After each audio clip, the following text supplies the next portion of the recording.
My name is Maria Barnes. I am the chapter president of the Access Lunchtime Group. I also run a computer consulting company called Barnes Business Solutions. I am a new Microsoft Access MVP as of January of this year, and I have been talking each month, not in the summer but during the year, about different topics in Microsoft Access. Some months the lunchtime group has a guest speaker, but the majority of the presentations I do myself. So today's presentation will be on reporting techniques in Microsoft Access. We're going to cover some basics of reporting. We're going to talk about headers in reports and what you can do with that. We're going to talk about grouping and what advantage grouping can give you in reports.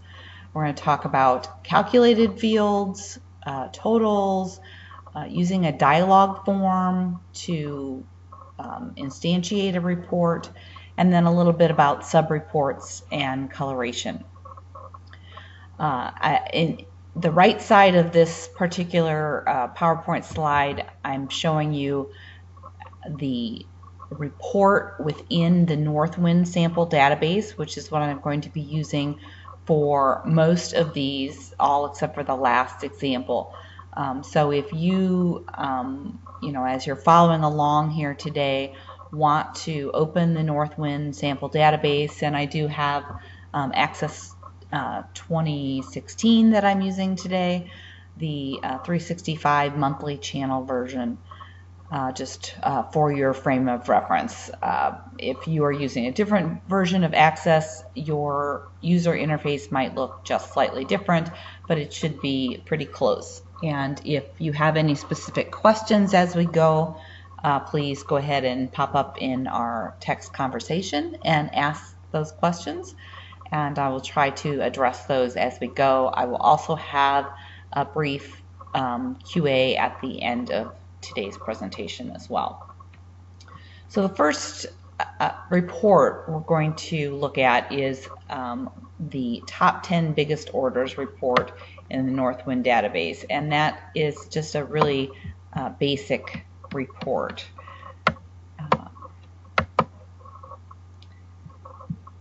So here's the top 10 biggest orders, and if you run that, which I think I just double clicked on it,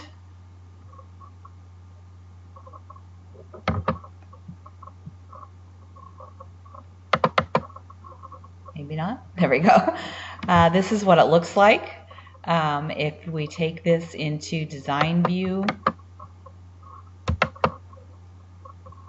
then you will see some of the basics of a report. There's a header, and we've got the title of the report and the date and the time up here. There's nothing in the page footer, but because this report doesn't need one, you're only listing the top 10, so you wouldn't ever have pages, but it's typical to do things like put a page number or the current page number and the total pages in the page footer area. And then again, because of the nature of this report, it just uses one header, and it uses the page header, and we'll talk a little bit about the differences in the different types of headers when we look at the next report. But it has the labels for each of the fields in the page header, and then the details from our query and different text boxes bound to control amounts or control sources in the detail section, and just displays them then one after the other. So if we look at our report and the data source on our report, that is this query, top 10 orders by state. And so if we take a quick look at what that query looks like, you could of course just run this query, which pretty much gives you the same information as what you have in your report. remind you again here in the report, we're going to go to report view. You get the same information here. There are some advantages to looking at information in query. You get your nice little filter boxes here where you could use that. But if you were going to, for instance, publish this information in a document or something like that, this format is much cleaner and easier to read. So there's some cases where you might want to just use a query as a report, but there are other cases when you want a cleaner format, or if you're going to do more with it, like we'll talk about, that you would want to use a report itself. So the controls here, just for the most part, display the different controls that are in this query: the sale amount, the company name, the order date, and the order ID, which is here. And then this one here is using, instead of a control source, and let me just go back here to this. Let's pull this query up in design mode. This displays those amounts, and it orders it by the subtotal amount in a descending order. So this is, in the query itself, is where we get the actual order that we've got for this. And let's see. It also right here where it returns 10, that's where we get the top 10. So both of those pieces are done in the query in this case, as opposed to in the report. And then for this number, we are just putting 1, and then we're using the running sum over all. And that is what gives us our numbering, where we've got 1, 2, 3, 4, like that. And as you can see, it gives sales amount decreasing, although these two are tied. So the number that, whether this was number 1 or number 2 in this case, is just depends upon when you run it and how you run it. There is no other sort here. You could sort as a secondary sort by something like the order date or the order ID to make it a little bit more clear, but I think that they don't really care in this case, what we do. It's not that big a deal whether that's entitled 1 or 2 here. We're just trying to display the biggest orders. We're not like giving anybody a number 1 gets this award and number 2 does not get it, or anything like that in this case. So that is basic reporting and why we might want to do basic reporting. To look at headers and how we can use headers in different ways, I'm going to take a look at the invoice report. And the invoice report is this one right here. Oh, invoice is not designed to be used without a filter. Okay, I think that if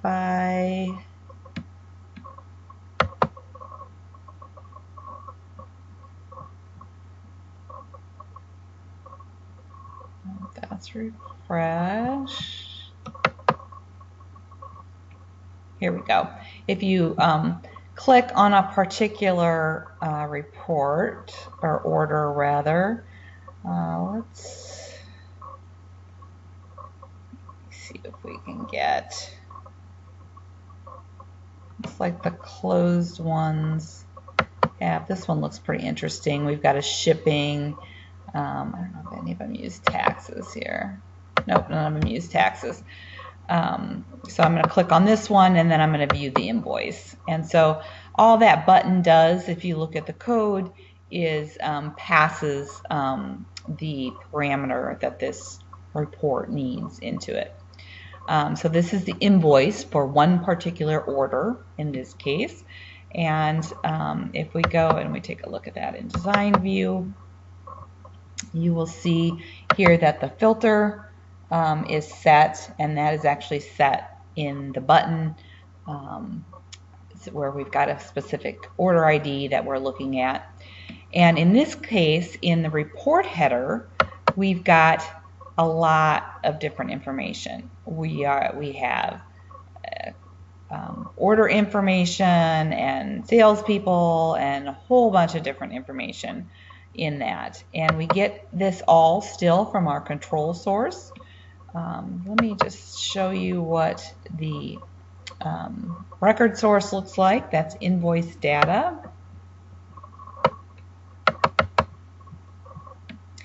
And the invoice data, if we take a look at that, contains a bunch of different tables so that we have a normalized form here. And then it also, besides being main table information, it contains order detail information. So for example, if we run this and we use our order ID, which we've got 78, I'm going to filter out on 78.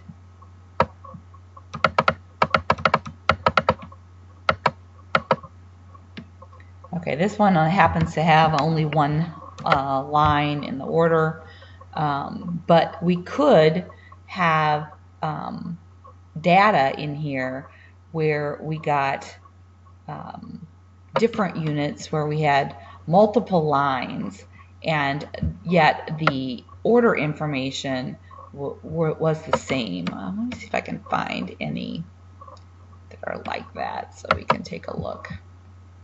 Okay, so that's going off order details. Let's go to order details. And okay, look at number 30, order ID 30. So let's take a look at that instead.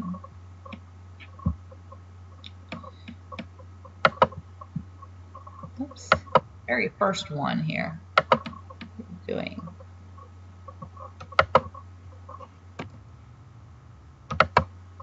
Okay, so here we have two lines, and so I'm going to just go ahead for completeness here. We're going to go back here, and we're going to go to number 30.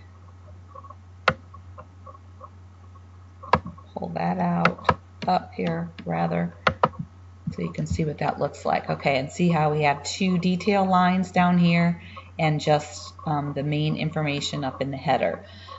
So again, if you're looking at, get out of order details itself, the query behind this, this would never be something very friendly to send anyone, but your report is much more friendly. But notice how the first bit of information is the same, and that's the information we're going to pull and show in our header. And then it's not till you get down to this information where you have the unit price, and that is where you have a difference in the values for each row. So going back to our report here, pulling that up in design view, we do that in a couple ways. The first is by actually using fields from your control source or your query behind your report in a header information itself. The page header here still has information about or label information. It doesn't actually contain any information that are fields of data, but the report header in this case does contain fields of data and labels as well, and other heading information like the date and that kind of thing. And the difference in the report header and the page header, if we had a lot of orders, if we had more orders than would fit on one page, then this page header would be displayed on page 2 and again on page 3 if you had one up at the top, whereas the report header only gets displayed once at the beginning of the report. And for every header, there is a footer. And so here we have a report footer, which doesn't have anything in it. And then we have a page footer, which, as you can see here, has page whatever of the total number of pages, which is defined in this way. These are global variables that are for use in reporting. The date and time ones just use, you know, the normal date and time functions that you would see for a you know, like if you were using those in VBA, or you can use those by setting defaults to those. Those are functions. Some of the information that you typically use in headers and footers can be found up here, and you can insert those using these tools up here, and that's in the Design tab of reporting.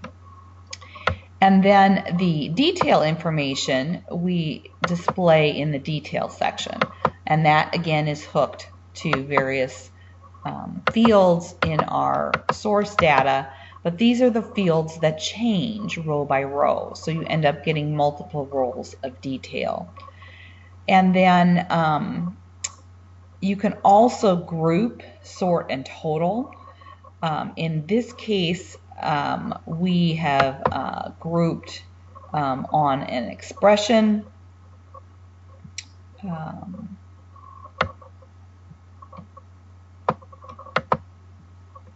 Just define that. And really here by entire value. So this is not really a an actual grouping. This is kind of a false grouping.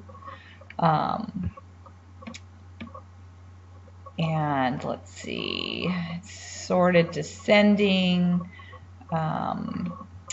here, and it's got, oh, here, by order ID probably is what it's sorting on.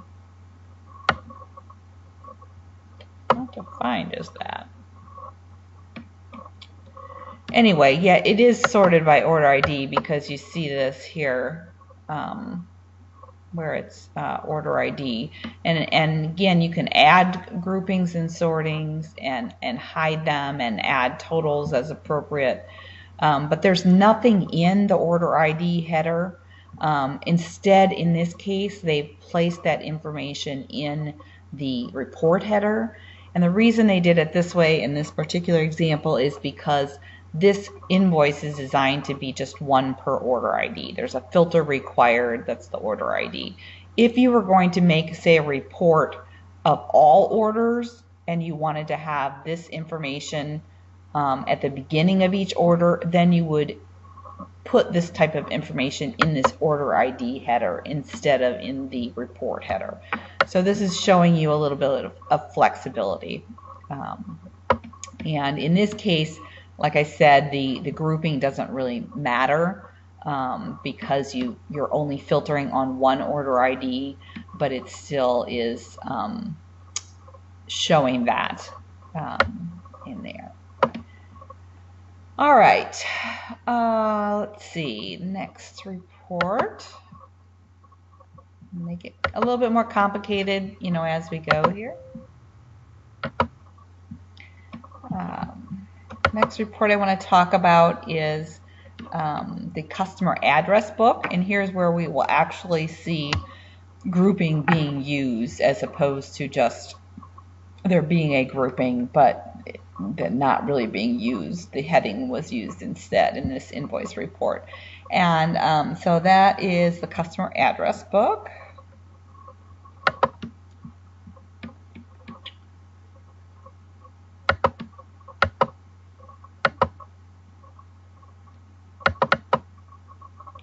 And here, notice we've got this grouping where we've got A, B, E, and these are actually the first letter of the last names of the customers. So how do you do something like that? We're about to find out. The source for this is Customers Extended, which you can go and take a look at that. And again, you know, a spreadsheet like query of something like this is useful, right? It's got address information. You could use the output of something like this to do something like a mail merge or something. But if what you want to do is print up a list of your customers and their addresses, it's much prettier in the format that the report was. So this query, if we look at design view, takes the customers table, and it uses the contact name, and it basically builds a string for the contact name based on the last name and the company and whether stuff is null, and then it does a file as. To show you a little better about what's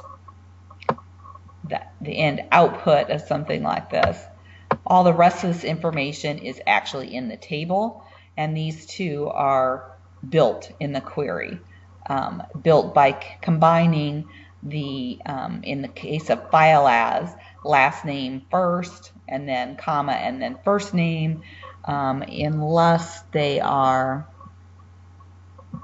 a business, I believe. Oh, company. Well, maybe unless that information is not there, in which case it is in every case here. But I think what you would find is if that information was left out, and we can try this here. Yep, then the company name is put in there in place.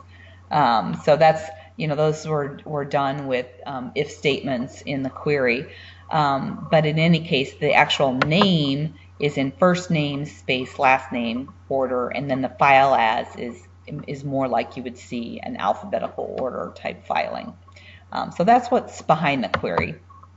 And then in the report, we have the same kind of thing, a report header with the date, a footer which has the page numbers, and then in this case the page header again has labels, and then we have a grouping, and the grouping in this case, instead of on an expression, is on the field file as, and more just opens it up. It's sorted alphabetically with A on top. It does not have any totals in this case because we don't want totals, but we're going to see totals in the next report example.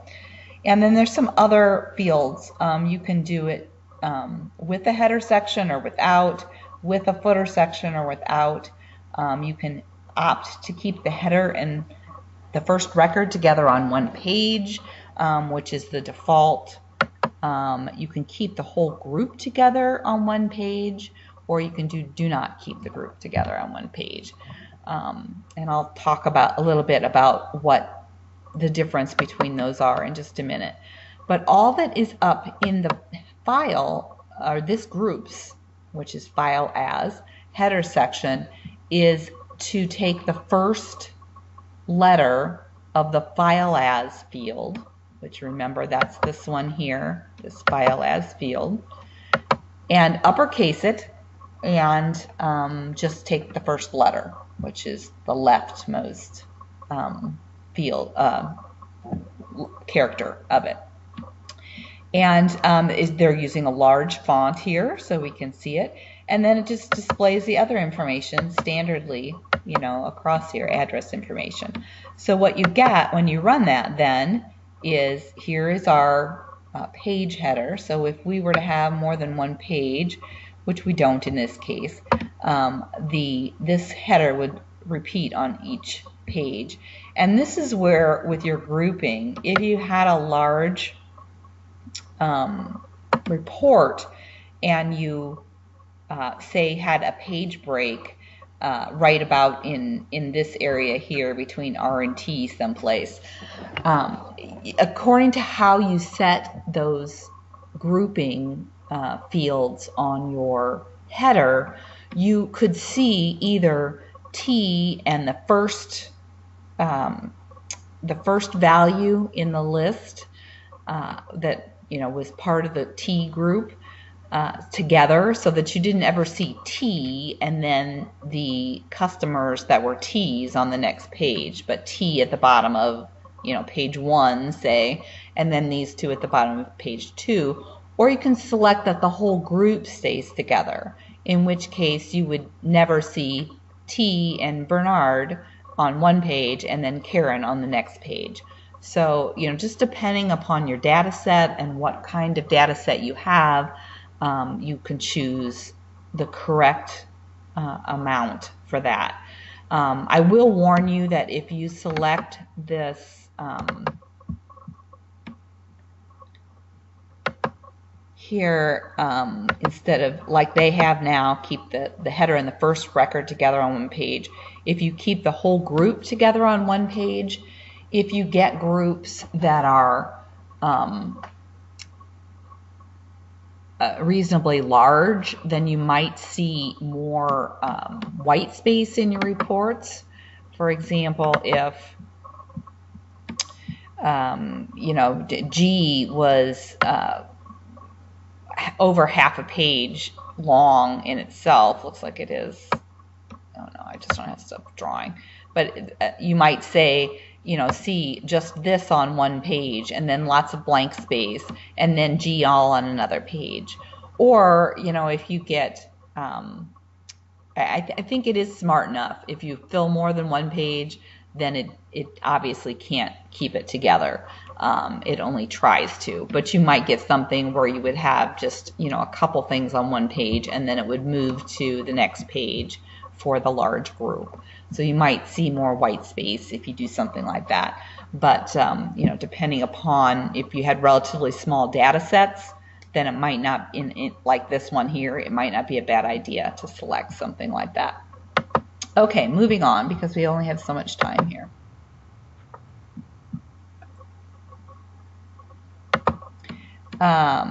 To the good stuff. Calculated fields, totals, dialog form. Let's look at our monthly sales report and our quarterly sales report. And those are here. So you can, okay, so here is our dialog box, and all of the options here, whether we select by category, by country, by customer, whatever we do, or whether we have a sales period, those all run these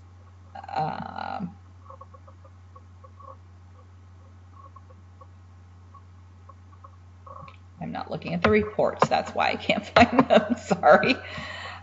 Those all run one of the same reports. There's a monthly sales report. There is a quarterly sales report, and there's a yearly report.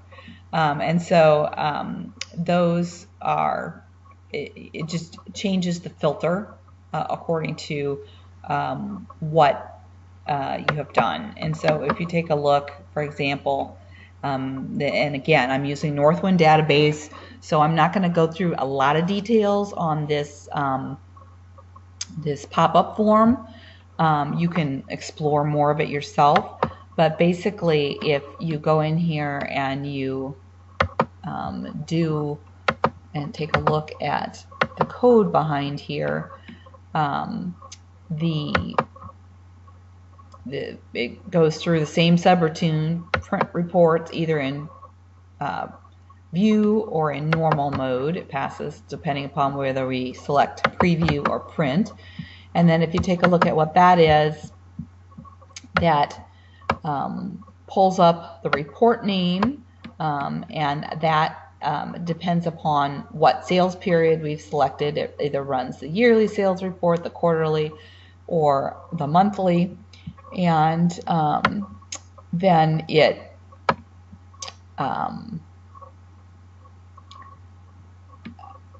looks at the temp vars and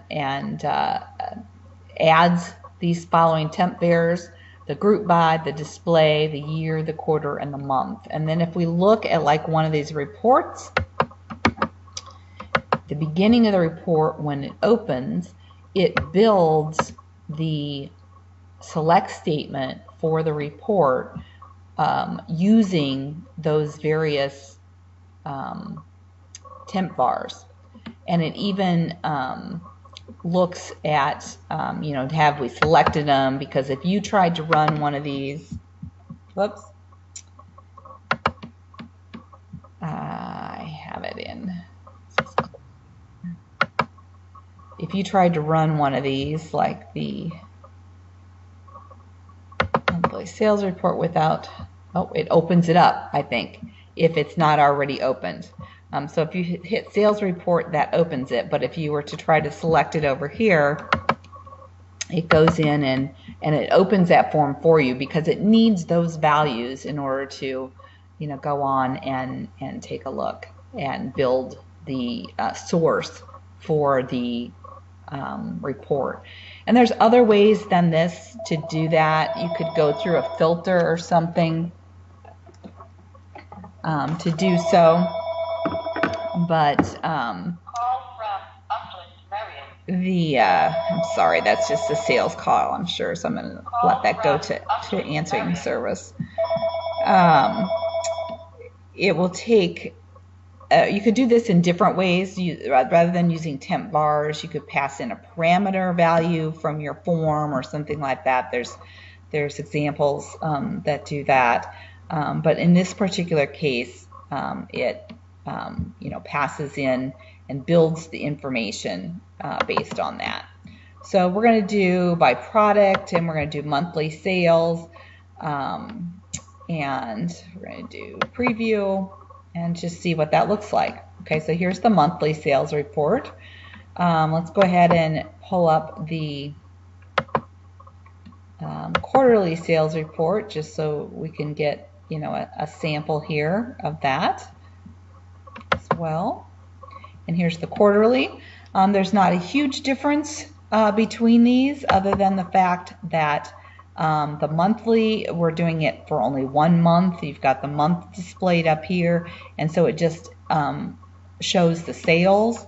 The quarterly, we've got it for the quarter, so it's got the quarter here, and then it's got the months broken out, and then a total for the whole quarter on here. So you can see here we're talking about June in the one report, 8306.50 and 8306.50 here. There actually was an error in the way that the monthly enumeration was being computed. I fixed it in this version of it, but if you notice, if you're running the sample yourself, that the third quarter is not showing correctly on these reports, that's why. I'm not going to go into details about how I fixed that here, but so design view, what is the difference between these two? Okay, they both have header information in the report header, like this. In this one, there's no report footer. In the quarterly sales, we actually use a sum here of the values in the detail. So the control source for these, and let me go back up to the query here, which is sales analysis. So actually, this is the query, the sales analysis,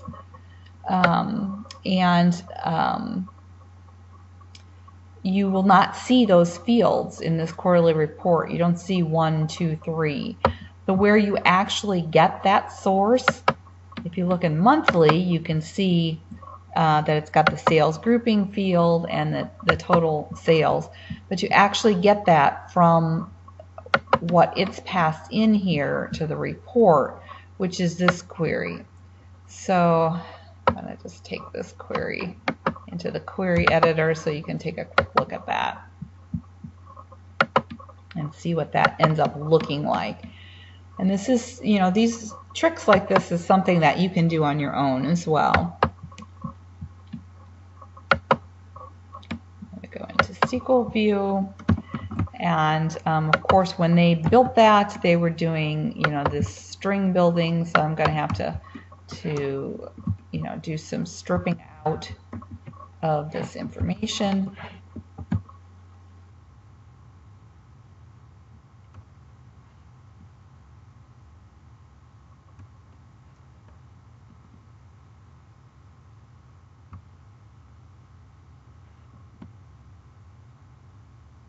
Probably done this ahead of time so that I wouldn't have to waste time on that.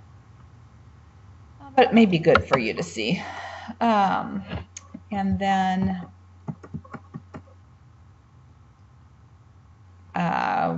we're also going to be using, you would use the values that were in there. Actually, this is a good idea. Let's do this instead. Let's put a stop in here, and let's go ahead and run this, and then we can take a look at, just close quarterly here,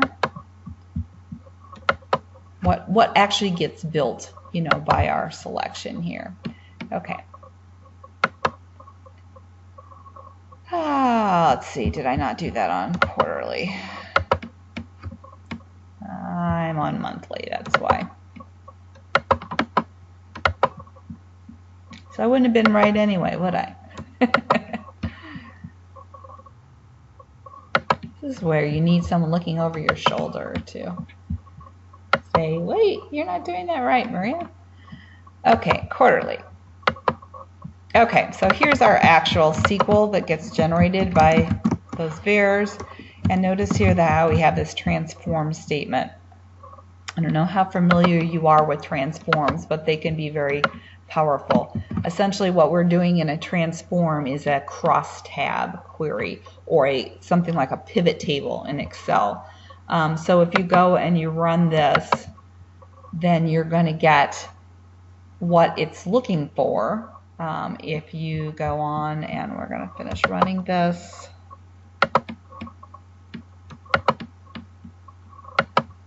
You open up this report. We're going to take a look at it again in design view.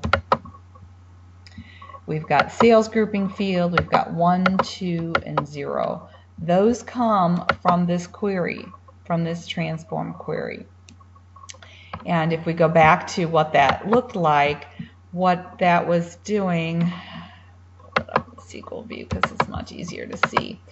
We're selecting the product in this case. If we had queried based on some other value here in our sales reports, like customer or category, then it would show that instead. But in this case, it's product, and we're going to do it from the sales analysis query, and we want where the quarter is 2 and the group is 2006. That's our filter, and then we're going to group by product ID product and pivot on the month of quarter, which is, if we go back to our sales analysis query, we're going to pivot on this month of quarter, which is this field right here. And this is the one that I had to fix, where it was actually showing 1, 2, and 3 as opposed to 1, 2, and 0. And this particular query was pulling 0. Or maybe it was the opposite. Maybe this was pulling 3 originally in this report, and so I had to change it to 0, because the way that it computes that is with a mod function. And so for the third value, mod of 3, whether it's 3 or 6 or whatever, you get 0, because mod's the leftover. Go back to your math functions for that.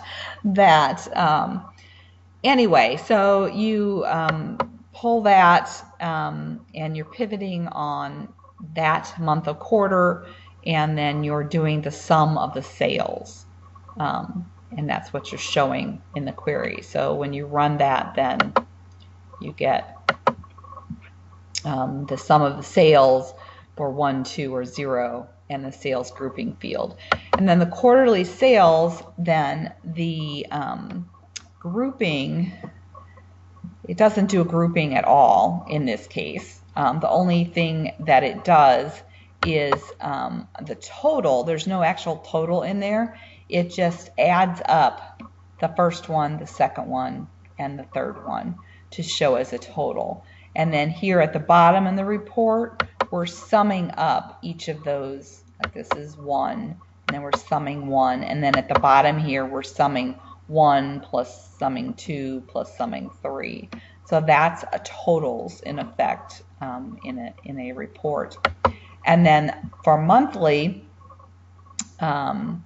we are grouping. We're grouping on year and month.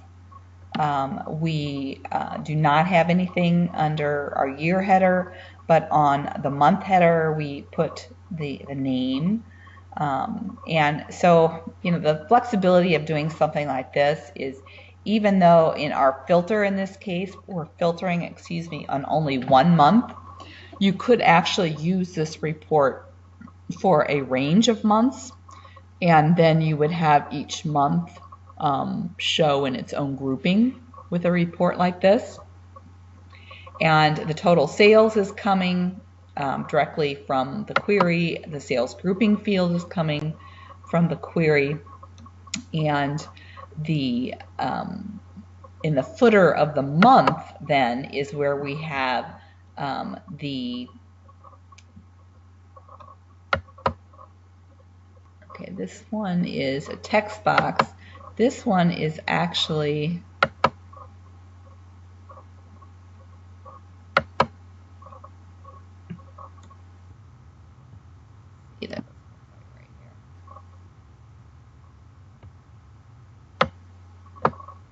yeah, that's, I don't know what that is there. This is what I wanted to look at here. This replaces the word sales total with the actual month name. So this is going to give you the label that says the total for the month, and then this is the running sum of the total sales here, or not the running sum, but the sum. You could do a running sum as well. The running sum would look, I believe, just like this one, except for you would set the running sum equal to yes. So for example, we could go outside of my actual demo here.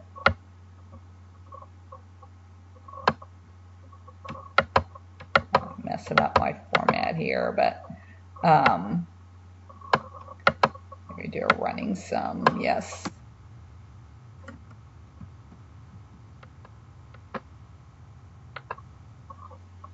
Oh, I'm sorry. So for running sum, you can do over the group, which is in this case the month, or you can do it over all, which is the whole report. The group makes the most sense in this particular case. Let's go ahead and run that. So here, this is the running sum. So if you took 250 and 1590 and added it together, it would be 3840. And at the end, your last running sum is the same as your total in this case. And notice here how it says June sales total instead of just sales total. That is done by the by this text in here, where it replaces sales total with the month name. Let's see, I'm going to go ahead and not save that because I don't want to actually overwrite what the report was.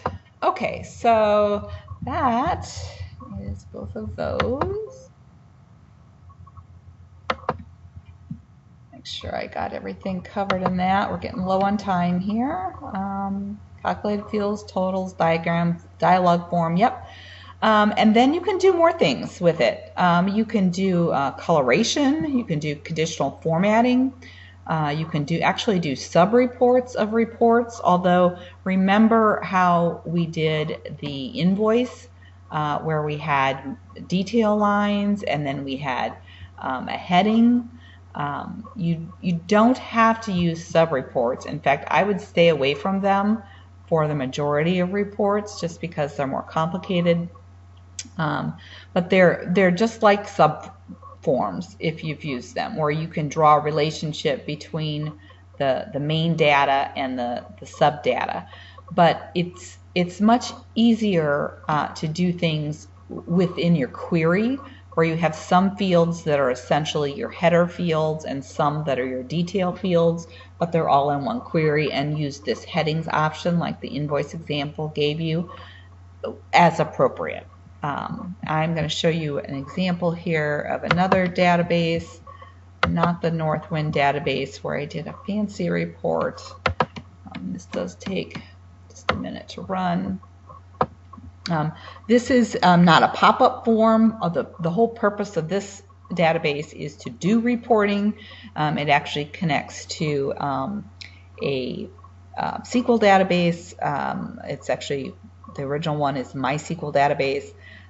That's a project management system that this company used. So you can select a whole bunch of different kinds of reports from this menu. I'm going to demo the project manager report. It does take just a second here to pull up so you can see how a complicated report looks and the power of doing something with Microsoft Access. When I first got this client, it actually was an existing client of mine, but they were doing this particular report in Excel. So you can see in just a second here how this kind of looks like Excel. But what they were doing was someone was going through and updating their projects manually each week before their project management meeting, and by doing queries in their database. So here we've got information across the top. See if I can make this just a little bit bigger. That has a key of what we're doing, and then as you go through the report or the pages here, pull a page with maybe some different, like this one. There's information in here about, let's make it a little bigger. The top information is a key for labels for everything, and that's done in a page header. And then this is information about the project, and then information here is actually in a sub-report. And so this sub-report kicks off in an order across the bottom here, and displays all the various, I think it's milestones, billing milestones, that's associated with a particular project. And then they're color-coded here. Gray means complete, red means it's past due, white means it's scheduled, green means it's in progress but it's not late, yellow, which it doesn't have on this page, would mean it's due soon, within 1 week. And then there's various information in here about dates, when the start of the project was, and then when the planned start was, and when the actual one was. I forget the the differences in the date, but these the color codes let the people hone in on the data and the particular milestone and see, we're running behind on this. And then the individual dates kind of let them know just how behind they are on that. And then to take just a quick look at here, there's actually another, before I go to that mode, another field. I don't know if it's displayed in any of these samples here. Got a little bit.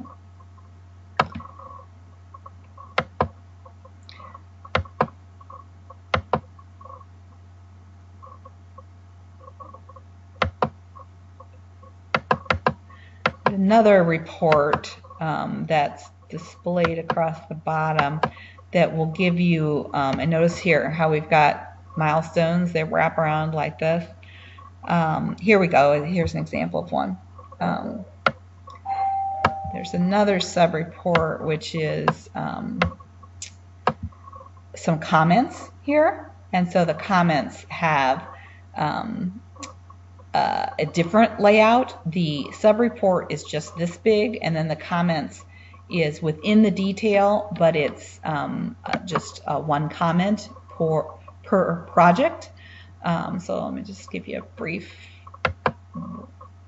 idea of what this looks like.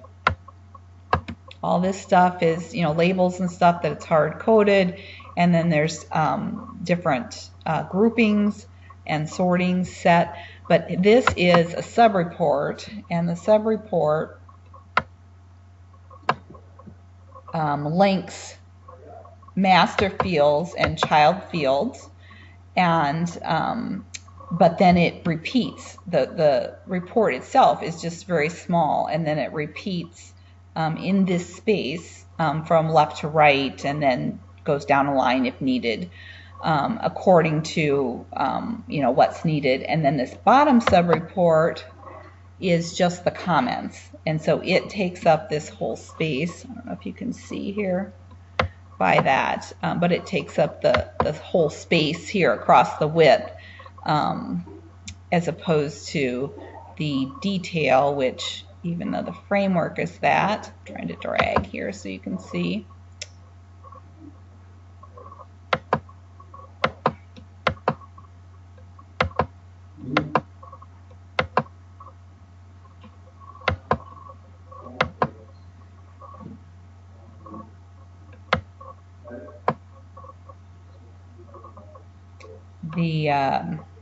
Again, that's a slider bar here. Can't see very good here what's inside those. If you opened up those reports individually, you could see a little bit more detail. But here we've got the comment field, which is bigger, the whole space here, and whereas this one is just a small amount. Okay, well, that's really all I wanted to cover today in my presentation. We do have the different design tools. I went through some of these as we worked today here, but there's 4 different tabs in the report designer. If you've got a report in design mode: design, arrange, format, and page setup. And then within those, each of the items will either show grayed out or not, depending upon what you have selected. Like if you're down in here and that applies to the detail or whatever, then those will show as ungrayed out, and if they don't apply to that particular section, they'll show as grayed out. There's a format, which is really about the individual field, and then the page setup, which is more about the whole layout of everything. So I'll open it up right now for questions. Does anyone have any particular questions? You can type. You can unmute yourself and ask questions.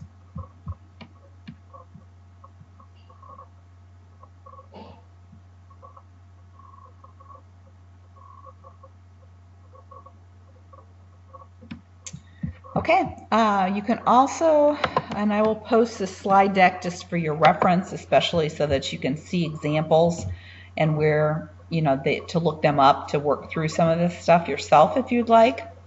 But I'll post this slide deck on the blog at Access Lunchtime.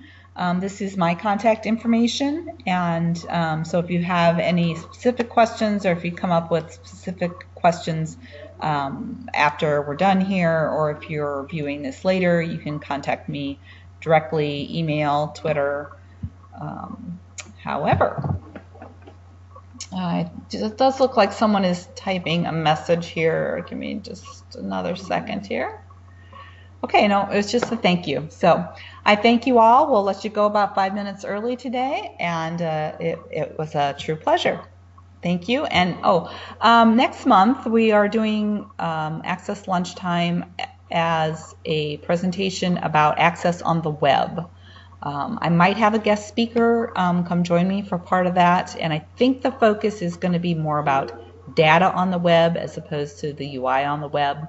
But as some of you may know, Access Web Apps died this month. It was gracefully, and I don't know how gracefully, but a planned closure. So if you're actually on a hosted Access Web App platform, those have closed and are read only at least by the end of the month.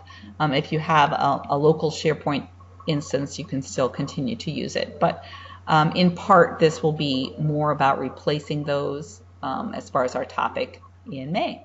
Thank you very much.